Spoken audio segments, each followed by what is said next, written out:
My daughter's in Wentworth. She'll be getting out soon. Oh, I am pleased. You'll be glad to have her home, no doubt. Oh, no, I haven't seen her since she was little. Oh? I've only just found out where she is. I can't see her. I just want to make sure she has somewhere to go when she gets out. Well, obviously, we'll do all we can to help ex-prisoners. But that's no substitute for a real family. I know, but I can't get involved with her. I mean, for her sake, it wouldn't work. It's a pity. Have you ever been to Wentworth? Several times. You don't know Doreen, do you? No, but a friend of mine, Karen Travers, does. Why? Oh, I'd like to know what she's like. Well, there's no harm in visiting. Well, I can't see her. She mustn't know about me.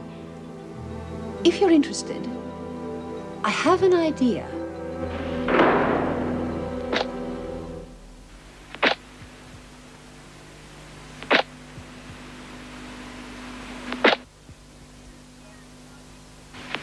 What are you staring at me like that for? I'm sorry, I didn't mean to.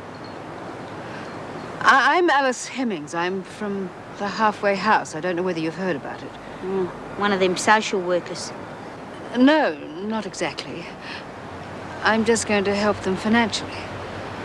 Well, why do you want to see me? Is there somewhere we can sit down?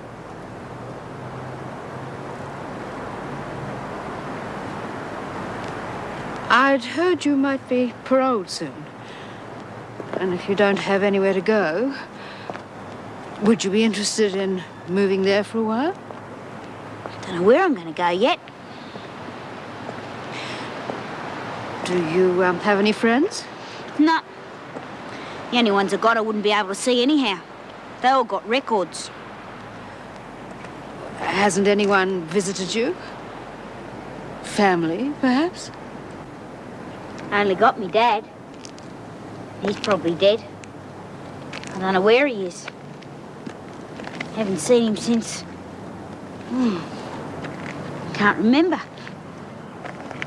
You're the only visitor I ever had.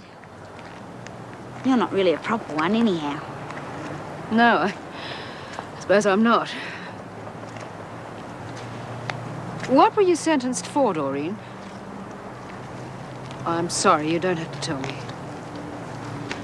You say you're sorry an awful lot, don't you? I'm new at this sort of thing. It's okay. I'm not ashamed of what I've done. I've been in and out of places like this since I was 14. The last time they copped me was for breaking and entering. When did you leave school? I was 13 or 14. Yeah, that was it, 14. I suppose that was the last time I saw me dad. I moved in with a couple of blokes then. Doreen?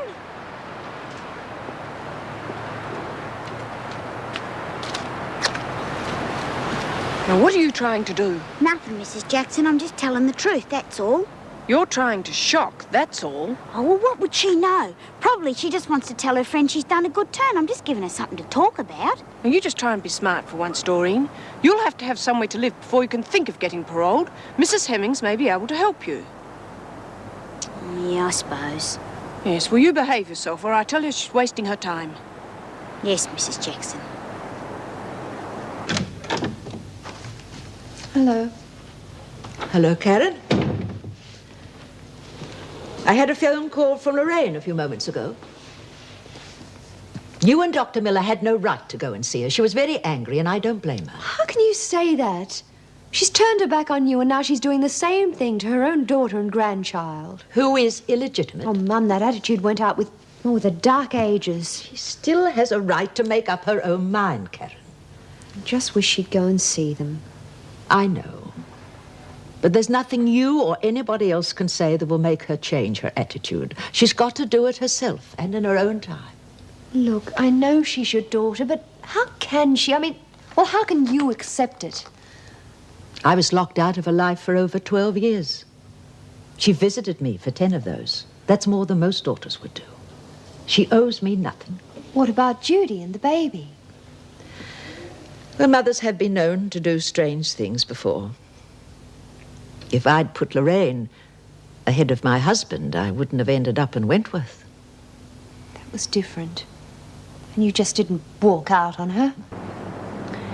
Is that as far back as you can remember? Oh, we used to sleep in stables and horse floats and things. That was when he was doing the rounds of the tracks. I didn't mind that, but... except in winter. It used to get pretty cold. It's a wonder I didn't freeze. Some mornings I'd wake up blue.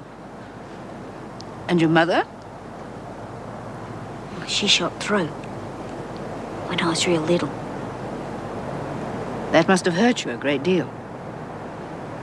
Yeah. But she had her reasons, though.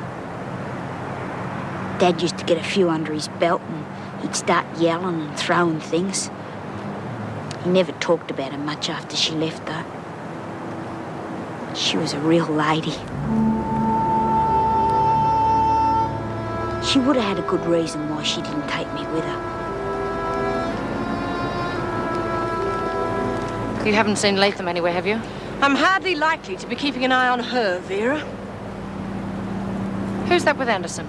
Someone from the halfway house. Excuse me, time's up, Doreen. Yeah, well, I'll see you around sometime, eh?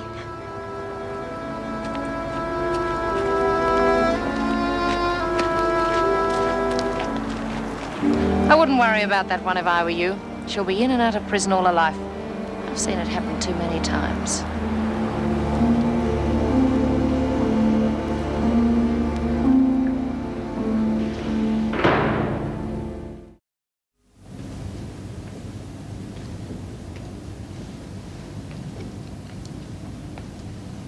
Now you can just wash this muck off, Latham.